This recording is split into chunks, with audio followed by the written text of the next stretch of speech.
It's Tuesday afternoon at 4 p.m. in Switzerland, and it's Space Café WebTalk time. Our Space Café WebTalk, 33 minutes with Mari Eldholm, will begin soon. Thanks for joining us for this very informative and definitely very inspiring talk today about Norway's space ambition, from oil to orbit. As always, we appreciate your participation and your ongoing feedback. I'm Torsten Kriening, your host today and publisher of SpaceWatch.Global. We are a Switzerland-based online platform for information in and about space and new space activities in a geopolitical context. I know many of you are already familiar with our website, our bi-weekly and daily newsletters, and the Space Café podcast. Our latest episode, number 15, was released last week on all major platforms, featuring UNOSA director Simonetta Di Pipo, another super cool podcast, and trust me about it. We also opened our fan shop online for you, where you can support us actively and become a space watcher. Edition 1 has cool mugs, like that one, masks, awesome t-shirts, brand new reflecting backpacks, and more cool items for you, your friends, and the ones you love. Your support is needed to keep our independent journalism alive. I'm repeating myself, but we need your support for what we do for you. And if you missed any of our previous web talks, we have an archive available on our website in the events section and on YouTube. We host our Space Café web talks live on a weekly basis, and this is already our 34th edition today. I hope you mark Tuesdays at the same time in your calendar. Today is a very special Space Café for us and for me. My guest is the first one that made it twice to our event. Last year, that was a time when we could meet people in person. We started the first Berlin Space Café about the 50th Human on the Moon anniversary, and here is Mari already. So I feel honored and very happy to have Mari Eldholm back in my new show. So welcome, Mari. Thank you. And it's a pleasure to be back. And I have to say, congratulations on the development of the Space Café since that very first time in Berlin, I guess, a year and a half ago already. That's right. You mean from 250 people in the audience to just the two of us talking? No, but we are watched by more people. And so we see as people are rolling in. So warm welcome also to Kai-Uwe Schrogel, who joined us, and also to our friends in Texas. Cheryl, hello and welcome. So, but just to continue with your introduction, Mari Eldholm is the director of NIFRO, the National Space Institute Association in Norway. And before joining NIFRO, she has worked as governmental affairs manager for a space startup based in Berlin, the European Space Agency, and as executive secretary for the European Center for Space Law in Paris, and as an advisor for the Norwegian Space Agency, primarily on space industry, policy, and legal matters. She holds a BA in social anthropology from the Norwegian University of Science and Technology in Trondheim, and a master's in international relations from the University of New South Wales in Australia. With that, I'm proud to welcome you back, Mari, to my show. Let's kick that off, because we only have our 33 minutes. Last week, so right on time, we published an awesome article from you about the Norwegian ambitions on space. Among the remarks we received was, in the 8th century, the Vikings conquered the sea, and now, 13 centuries later, it is the space. So from oil to orbit is our Space Café title. What is behind that? Mari, over to you. Thank you very much. And I feel like I have to make a quick comment on the Viking comment first, because, of course, while we would like to keep the pioneering and adventuring spirit of Vikings, I think I have to say that we will now try to do it in a bit more of a peaceful manner, and, of course, in a bit more international cooperation and international law manner. Perhaps if you allow me, I would also say just quickly who NIFRO is. because as you mentioned, we are the National Industry Association here in Norway. And as is common for industry association, we have primarily two roles. We, of course, represent the national industry here in Norway in political processes towards the parliament, but also on political processes on ministry and agency level. And then our second task is to create meeting places for industry here in Norway, but also to facilitate bilateral cooperation. So on that note, I would just also like to say that if anyone is interested in working more with us, they are very welcome to contact me after the Space Café. But you asked a question, what is behind the title, Oil to Orbit? And what I wanted to encapsulate with that title is that there's a change going on. There's a change in Norway where primarily for the last 50 years or so, we've been primarily an oil country. I think everyone who's listening will associate Norway with oil. The government has now realized that the oil adventure, as we commonly call it, is about and trolls. And trolls, they're not so, there's not so much industry related to those, but no, the oil industry has been extremely profitable, but we will not be able to live on that for the long-term future. So the government is recognizing that they have to transform the economy to other industries. And also the recent oil crisis and climate crisis is now making it urgent that we start the process of transforming the economy. And the government has now laid forth that there are certain characteristics they would like of a future Norwegian economy. They would like it to be knowledge-driven, they would like it to be focused on high-tech industries, and they would like it to be focused on industries which promotes blue and green growth. So against this backdrop, the Norwegian space ambition is being shaped. And what is great news for us is that the space industry aligns very well with the characteristics that the Norwegian government would like to see in the future Norwegian economy. As I'm sure I don't have to tell your viewers, of course, the space economy is one of the quickest growing sectors in the world as well. And of course, it's also recognized as an enabler for growth, innovation, and transformation of other sectors. So it really aligns well with what Norway wants to do in the future. And this is where we're seeing now that Norway is scaling up its ambition in space. And while, of course, we have to recognize that it will not substitute the enormous value creation of the oil sector at large, it is an important part to the puzzle. And this is what we're now trying to work to ensure that space does become a key piece in that puzzle to what we'll do in the future. Okay. Let's talk a bit about the basic for all of that, or the new or the Norwegian space strategy, civilian and on military side. I mean, you have this strategy and the space law out for many years already. Where do you focus as a country on? And is there a major shift in the policy in the last 12 months? As you said, we're focusing more on space now. Yeah, so that's a great question. And I wouldn't call it a major shift, but a significant development, I think. Because in the past 12 months, we have had 3 new documents, or the last one is in process, but we've had a new space strategy. We've had a new defense plan, which is currently being discussed at Parliament. And we have an expert group who has published a first recommendation on a new national space law. And these will all, of course, contribute to try to create a good national ecosystem for promoting a strong space economy. So over to your question on what we actually focus on. The new national space strategy has highlighted 4 goals for the Norwegian space ambition. 1, it should promote a strong space industry. 2, it should ensure national user needs. 3, it should promote space security. And 4, it should support good global space governance.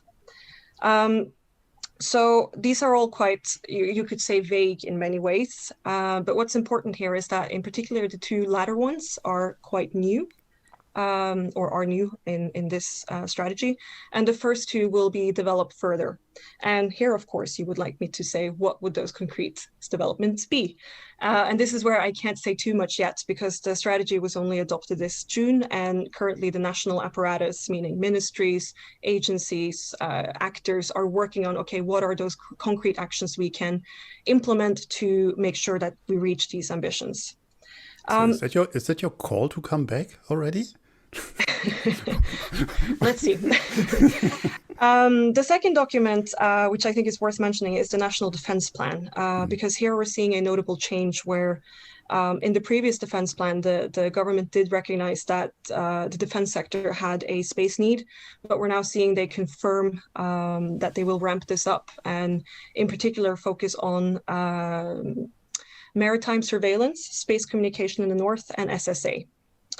And we're also seeing that a lot of actors in Norway are currently developing space-based services and space infrastructure for military users. So this is quite a significant development, I would say. And then, of course, the third part is the national space law, which is under development or being revised. I like to say we have the oldest national space law in the world. I have to be a little bit careful here because NASA has an act from the year before. But what we do have is the oldest national space law, which regulates private space activities due to Andøya Space having launched rockets since the 1960s. This law is very, very short. It's 3 paragraphs. It just says if you want to launch from Norway, you have to ask for permission. And of course, with all these new activities that I'm assuming we will touch upon a little bit later here, but for example, that we will now have a launch port from Norway, we realize we need a new space law. And it will be more modern, probably more comparable to what you see in other countries who are launching states. And it is expected that a draft will reach Parliament in 2021, so things are moving quite quickly. Wow. I would say there are other countries that can take a good example of what's going on in Norway and how quick you can develop space laws. But that's a minor detail. You mentioned good global governance. I mean, besides the word that it sounds pretty cool, what is behind that? Can you explain a bit on that, especially in this context of international cooperation? So how will that go together? Yeah, so perhaps I should just start by saying a few things on international cooperation in general, because we are a small nation and international cooperation is how we get things done. So international cooperation has been and will continue to be the cornerstone for Norwegian space activities.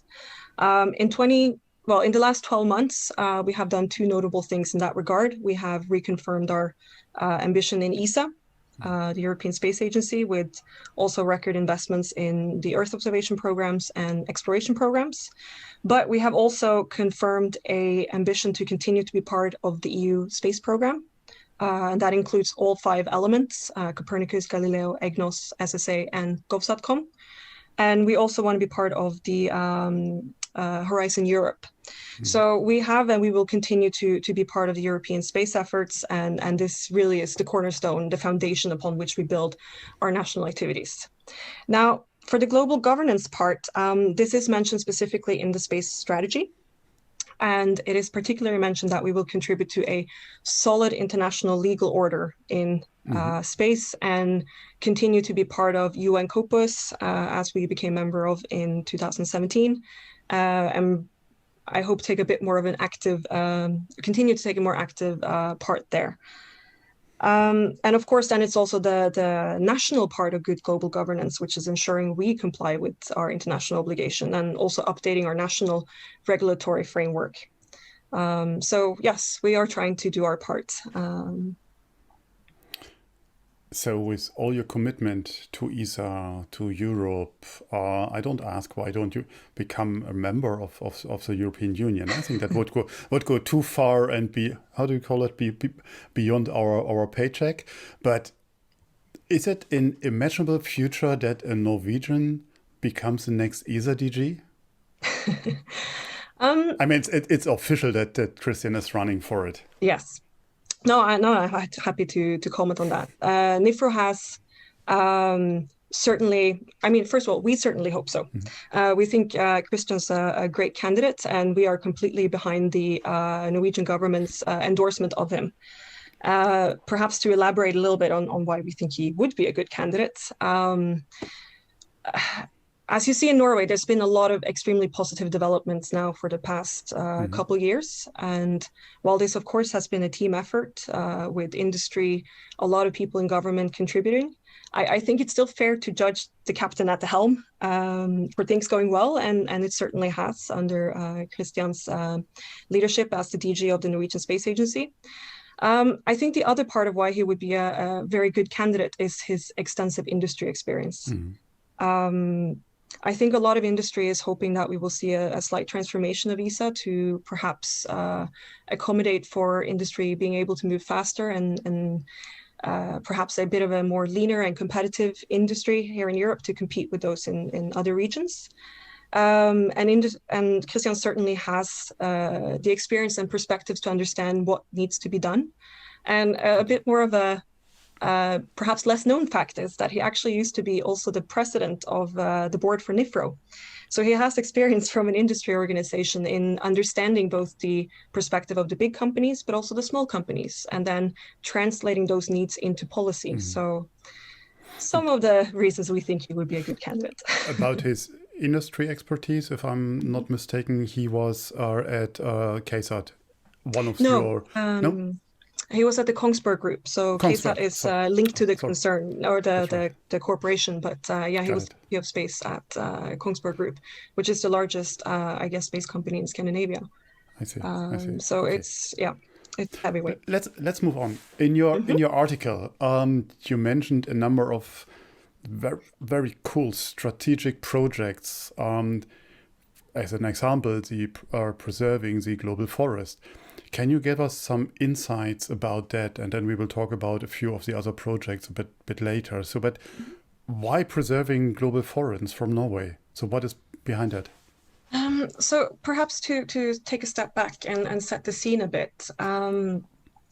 This is where I have to commend the Norwegian government a bit, because for a very long time they have realized the potential of using space and space-based services for reaching overall policy objectives, whether or not that is securing regions from avalanches or measuring how much Oslo is sinking per year.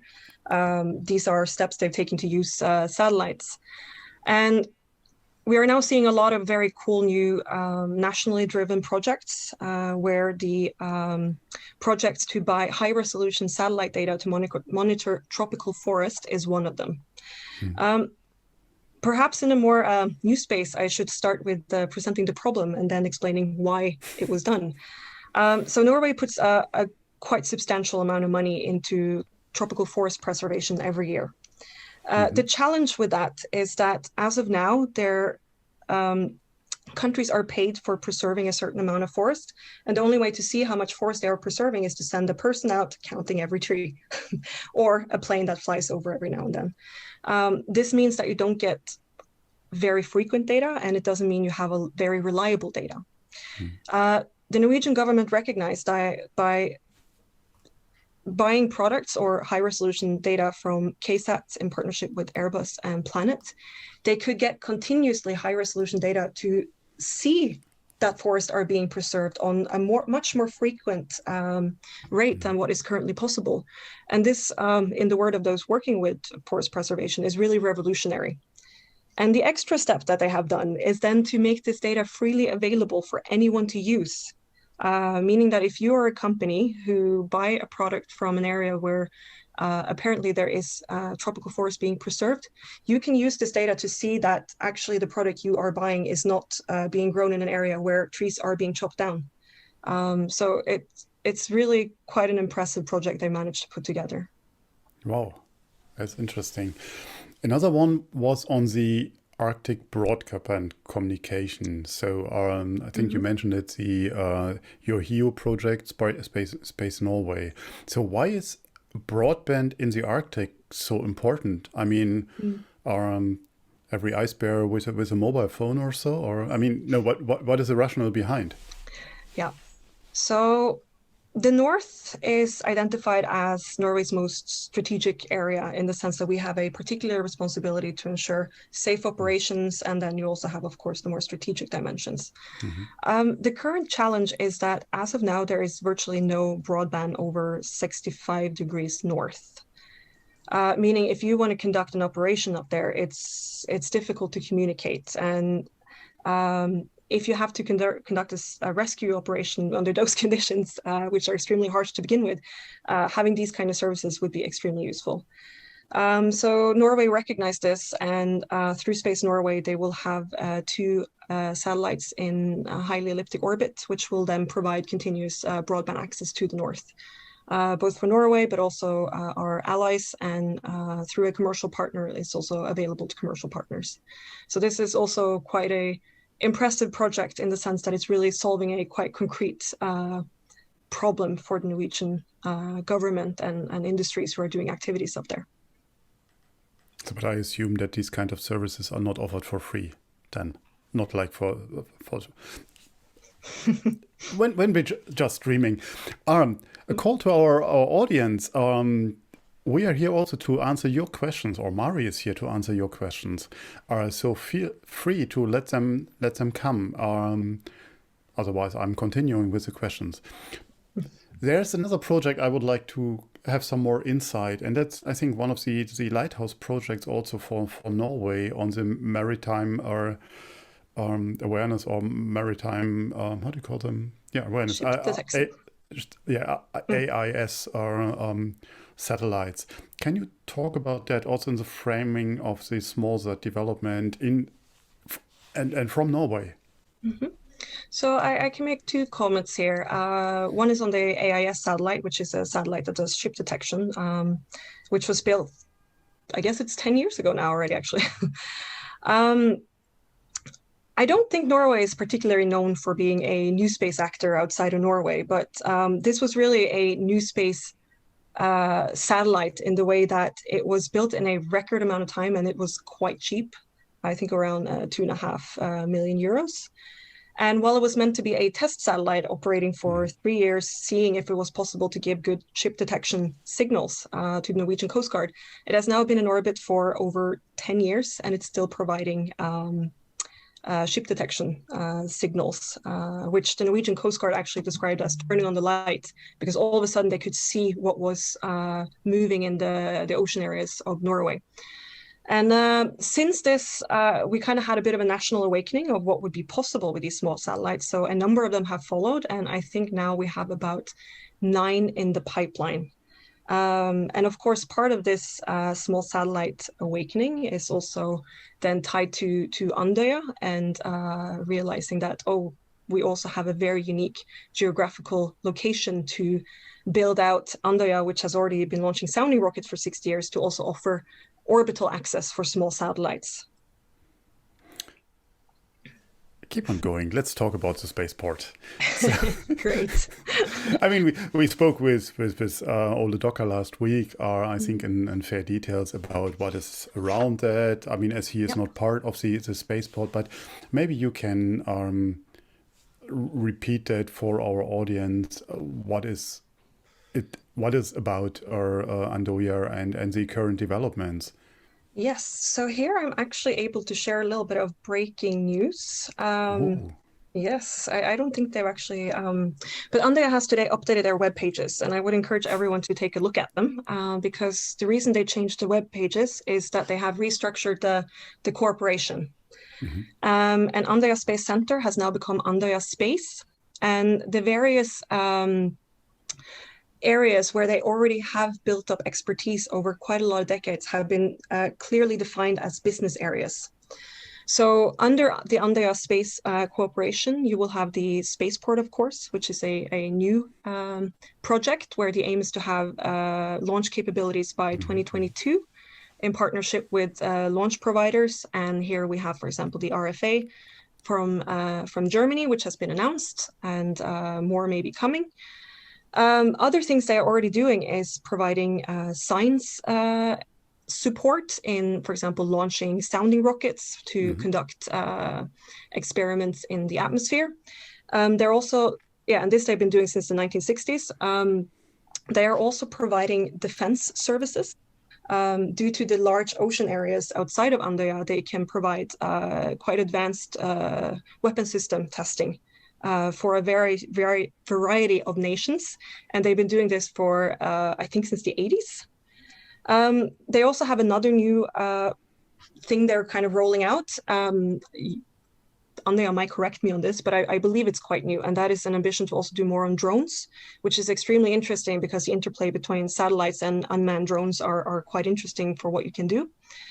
They, of course, also have testing facilities for civilian use. And then they also have space education on site. They have had the National Center for Space-Related Education for the past 20 years, which will now be called Andøya Space Education. And they have a very, very impressive track record of providing courses and classes for, I think, about 8,000 students a year or something like this. So what I'm trying to say here is there is quite an impressive array of activities already. We're not starting from scratch. And then it's the other part is the geographical location itself, of course. Where at Andøya, there's a deep seaport, so you can drive a boat right up. There's a military-grade airport, which is, of course, extremely helpful if you have satellites or rockets to transport. And then, of course, the geographical location itself being so far north and at the very tip of Norway means you have endless oceans to launch over, very little aviation up there, and, of course, you don't have to launch over other countries or habitated areas. So that's a little bit of the background of why we think Andøya is such a good idea. Perfect. I leave this last comment about other countries and will not comment on it. We have questions. And the first one from Johannes, could you say something about our human spaceflights in Norway? Is there a program or focus on that? I mean, you mentioned earlier our exploration as part of the ESA involvement. Does that include human spaceflight? So to my best of understanding, I mean, it opens up for a possibility that Norway could participate in human spaceflight. This has traditionally not been the focus, and also from an industry perspective, it is not what we perceived as what has the most growth potential, to be quite frank. But we are taking part in exploration. We have a numbers of actors who are contributing to the European parts of the Artemis program, who will take part in going to the moon, who will contribute in going to Mars. And so we do see a bigger potential in exploration in general. Okay. And then Kai Uwe's question came in. It's quite similar to my final question. What role aims the Norwegian industry to play in the next 10 years in a European industry ecosystem? And how will be the relation between European and international business perspective? So this is a great question, and is one of the things we are currently trying to figure out ourselves as well.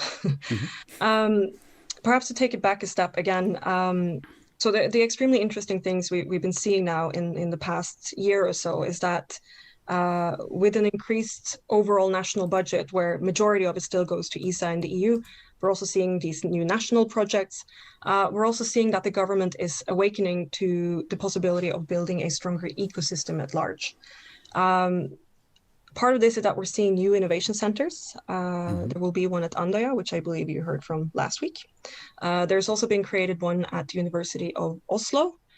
We have an ESA BIC, which is now incorporating its second batch of startups. And all of this is overall contributing to, we're seeing new actors, both established companies who are interested now in doing space, and we're seeing new companies entering with new ideas. But also we're seeing that the established space actors want to take a bigger role. So overall, I think that will be the potential now or the aim going forward is to figuring out how do we make all these initiatives fit together to both make a substantial contribution to the European space efforts, but also facilitate for new Norwegian activities or bilateral activities. As I said, international cooperation is always at the foundation for what we do. But I think overall, of course, we do see a great potential for growth, both in taking and going into new market segments, such as, for example, exploration, but also now activities connected to launching and building and testing small satellites, but also really further develop those areas where we are already very competent in. So I don't know if that answered everything, but and of course we would like to be the first, have the first European spaceport from the European mainland, or you might not call us mainland, but the European continent.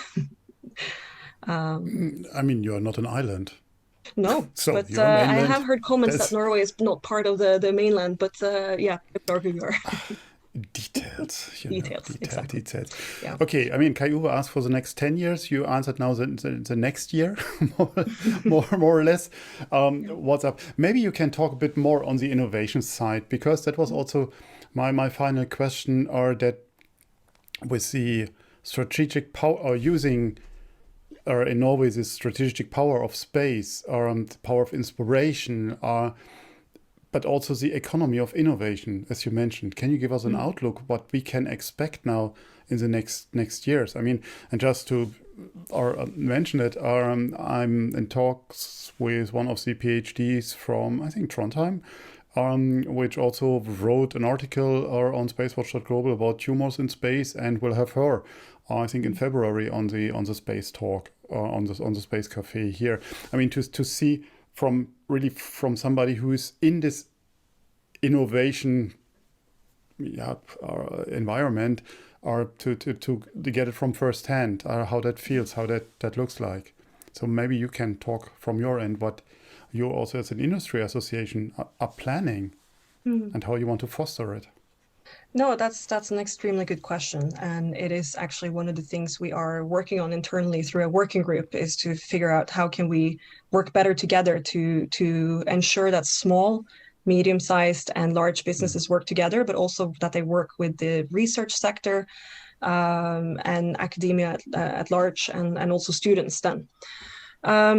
I don't have a clear answer for you just yet, but we are very optimistic, at largely also based from all the initiatives we are now seeing popping up. You have, for example, this new Center for Research and Innovation at the University of Oslo, called the Center for Space Sensors and Systems, which is shortened to SENSE. And this is a great example of how we see the cooperation going, because here you have the University of Oslo taking a leading role on developing, space sensors and systems for both LEO, the Moon, and Mars, in collaboration with the University of California. But they have also managed to get involved 7 companies. Most of them are Norwegian, but we also, for example, have iSpace Europe being connected to this hub. So to create these kind of clusters who interact in meaningful ways, I think will be important going forward. And then you, of course, also have the larger how to connect space with other sectors. And I think we are slowly starting to see quite a lot of progress here. The Tumor for Space project is, of course, extremely interesting, where you take looking at tumors in microgravity and how that can contribute to treating tumors better. But I think it's 2 things to note here that's quite relevant in this, is that Norway is a very, very digital country. So I think we have a lot of advantages in rolling out downstream applications into the mainstream society, but also seeing that the government is quite willing to be a user. And the second part is that we're kind of forced to use space infrastructure, because if you just look at a map, Norway has a very large maritime area where there are not really any other options than using space observation or space communication. But even if you look at the country on land, you will see that it's a lot of smaller settlements. And I mean, we're 5 million people, but we have quite a big area. So I think space will play a very large part going forward. I see. And just to mention, the glitches we see on your screen are not coming from the internet in Norway. It's just the hardware, a hardware problem on your end. So just to apologize on that. So not to blame the internet. What is so easy usually. Pretty cool. Thank you very much for visiting us, or visiting me here in the Space Café. And I detected that you didn't answer all these questions precisely. So we will see you then in the future again, hopefully. So, but as now we are running out of time, I'm afraid we have to come to an end. Even so, I would like to continue talking with you. But be sure that we will continue following the development in the north, or in our future Space Café web talks, and in our magazine, of course. And it's great that the audience, or if you as an audience will stay, because we have some super interesting announcements, or there's a very busy lineup of super cool special events in the queue for you. On 26th next week, we will launch the first Space Café Regional in German, and our editor-in-chief, Markus Peyer, will talk with Raphael Röttgen about his new book, Hoch hinaus, die neue Weltraumwirtschaft. Then after the first super intense and successful Space Café Moribus Vox Populi, we plan the next one for the 3rd of December. And the topic is determining our normal behaviors and developing norms of behaviors in space from my mind to hive mind. This will be very big again, and it's I wouldn't say it's sold out, but it's the numbers are very high in our audience. And a week later, on the 10th of December, we will launch our first Space Café Summit, or Anarchy in Space? ? A top-level discussion with Professor Kai-Uwe Schrogel and Norina Antoni about space security. That is an event you don't want to miss. And our next webinars will be next week. I will talk with Professor Stephen Freeland in Sydney. So that will be at 1 p.m. European time zone already. On the 1st of December, I will talk with Claudia Kessler about more women to space for the future of Earth. And on the 8th of December, I'm very proud to have Professor Stefan Hobe from the University in Cologne talking with me about the future design of the legal order for human activities in outer space. A very hot topic these days. And I'm quite sure you will, depending if you like or you don't like his interpretation of the current situation that goes on in outer space, but it at least give you some food for thought. All events are online on Eventbrite, and as always, we would like to hear your feedback, so please check in with us on Twitter, on Facebook, and LinkedIn. Don't forget to sign up to our daily and our bi-weekly newsletters, and if you like to treat yourself with something special, become a Space Watcher. Your support will help us to continue our independent journalism for the news and the space talks. Take your credit card and visit our fan shop at shop.SpaceWatch.Global as written in the text before. I know I repeat myself, but we do need your support to continue our work. Our space cafes are also up for sponsorship as well. Thank you very much for your interest today. Thank you, Mari, for this super exciting talk and being my guest again. And thanks again to the entire team behind the scenes for doing this great job week by week again. I hope you all will stay safe and stay healthy. Thanks again for joining us, and I hope to see you next week. In the meantime, visit our website and follow us on social media. Don't forget, become a Space Watcher. Thank you very much. Bye-bye.